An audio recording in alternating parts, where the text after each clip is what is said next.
नमस्कार। Tax with Ashwani में आपका स्वागत है।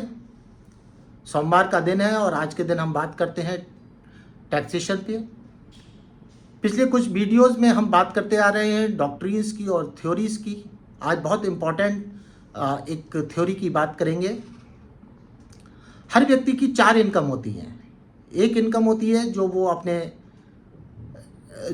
वो वास्तव में अर्न करता है, कमाता है, और दूसरी वो इनकम होती है जो वो अपनी आईटीआर में डिस्क्लोज करता है। तीसरी इनकम होती है जो वो अपने मिलने वालों को, अपने दोस्तों को, अपने रिश्तेदारों को बताता है। और चौथी इनकम होती है जो बाजार के लोग, जो मिलने वाले, जो रिश्तेदार, जो मित्र, उसकी इनकम को असेस करते हैं। ये बात तो हुई लाइटर नोट पर। जो हमारा इनकम टैक्स डिपार्टमेंट है वो लास्ट 2 इनकम से को कंसीडर नहीं करता है कि आपने अपने दोस्तों को क्या बताया और दोस्त आपकी इनकम के बारे में क्या सोचते हैं। डिपार्टमेंट पूरी तरीके से पहली 2 इनकम पर नज़र रखता है कि आपने वास्तव में क्या कमाया और अपनी आईटीआर में क्या इनकम को डिस्क्लोज किया। अब यहाँ से एक प्रॉब्लम क्रिएट होती है, टैक्स प्लानिंग क्या है और टैक्स अवॉइडेंस क्या है। ये एक बहुत पुरानी लड़ाई है टैक्स प्लानिंग और टैक्स अवॉइडेंस की, जो वर्षों से चली आ रही है।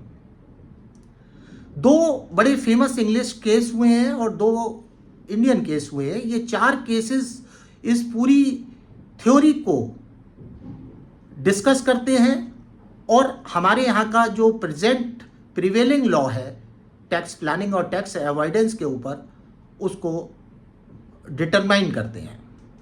तो सबसे पहले हम बात करेंगे Duke of Westminster English case हुआ जो 1936 में। इस केस में जो कोर्ट ने डिसीजन दिया कि अगर कोई चीज लीगली अलाउड है, कोई ट्रांजैक्शन लीगली अलाउड है, उसको टैक्स अवॉइडेंस नहीं माना जाएगा। तो उन्होंने लीगल फॉर्म पर अपना जोर दिया। वहीं दूसरी तरफ एक केस हुआ रैमसे केस। यह हुआ 1981 में। यह भी इंग्लिश केस है। इसको रैमसे प्रिंसिपल भी कहा जाता है। यहां पर सब्सटेंस ओवर फॉर्म माना गया। उन्होंने जो ट्रांजैक्शन हुआ उस ट्रांजैक्शन के अंदर जाकर उसकी रीजनेबलनेस को चेक करा कि ये वास्तव में ट्रांजैक्शन रीजनेबल है बिजनेस को देखते हुए या नहीं, और उसके आधार पर उसकी टैक्सेबिलिटी को डिटरमाइन किया। उदाहरण के लिए हम अगर समझते हैं तो अगर आप किसी व्यक्ति को से जिससे आपने लोन लिया है उसे 18% का इंटरेस्ट दे रहे हैं, तो डिपार्टमेंट इस बात को चेक करता है कि भाई आप 18% इंटरेस्ट ज्यादा दे रहे हो। ये तो रैमसे प्रिंसिपल हुआ। और ड्यूक ऑफ वेस्टमिनिस्टर कहता है कि भाई कानून में ऐसी कोई बाध्यता नहीं है कि हम 18% नहीं दे सकते, तो लीगल फॉर्म के आधार पर इसको अलाउड माना गया। इसको दूसरे एग्जाम्पल से भी देखते हैं कि पार्टनरशिप के केस में जो पार्टनर्स को इंटरेस्ट दिया जाता है, सपोज कीजिए आपने उसकी कैपिटल पर 18% इंटरेस्ट दिया, लेकिन हमारा जो टैक्स है एक्ट है उसके अंतर्गत इसमें 12% की कैप है, तो डिपार्टमेंट उसको 12% ही अलाउ करेगा।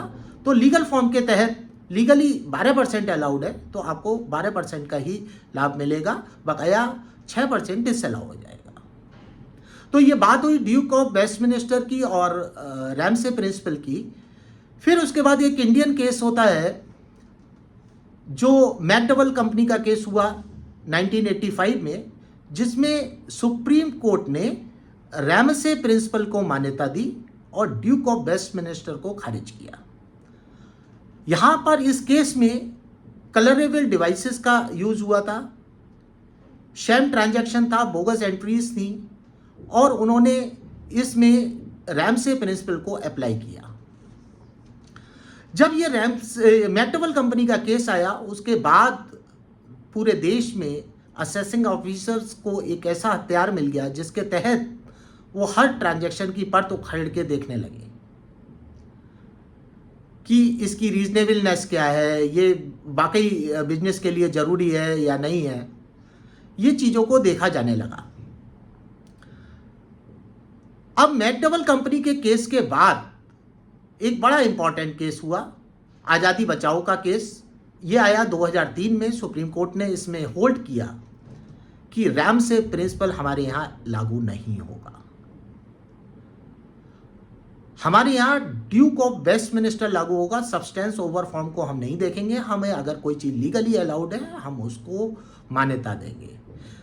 सिर्फ लिमिटेड पर्पस के लिए रैमसे का यूज हो सकता है, जहां पर कलरेबल डिवाइसेस का यूज हुआ है, शैम ट्रांजैक्शंस का यूज हुआ है या बोगस एंट्रीज हैं, वहां पर हम रैमसे प्रिंसिपल को यूज करेंगे लिमिटेड पर्पस के लिए। अदरवाइज ड्यूक ऑफ वेस्टमिनिस्टर का ही यूज होगा। उसके बाद तीसरा बहुत महत्वपूर्ण इंडियन केस हुआ वोडाफोन का 2012 में, जिसमें जो आज़ादी बचाओ का केस का डिसीजन था उसको रीअफर्म किया सुप्रीम कोर्ट ने और कहा कि भाई हम रैमसे प्रिंसिपल को पूरी तरह नकारते हैं और ड्यूक ऑफ वेस्टमिनिस्टर को मान्यता देते हैं, और वही लिमिटेड पर्पस के लिए हम यूज़ करेंगे रैमसे प्रिंसिपल का, जो कि मैकडबल कंपनी में होल्ड किया गया। तो इस प्रकार हमारे देश में जो आज की स्थिति है उसमें ड्यूक ऑफ वेस्टमिनिस्टर के आधार पर अगर कोई चीज़ लीगली अलाउड है, उसकी एक्सेसिवनेस, उसकी रीजनेबलनेस को जज करने का अधिकार असेसिंग ऑफिसर को नहीं है, अनलेस अनटिल वो एक बोगस ट्रांजैक्शन है या शैम ट्रांजैक्शन है या कलरेबल डिवाइसेस का यूज किया गया है।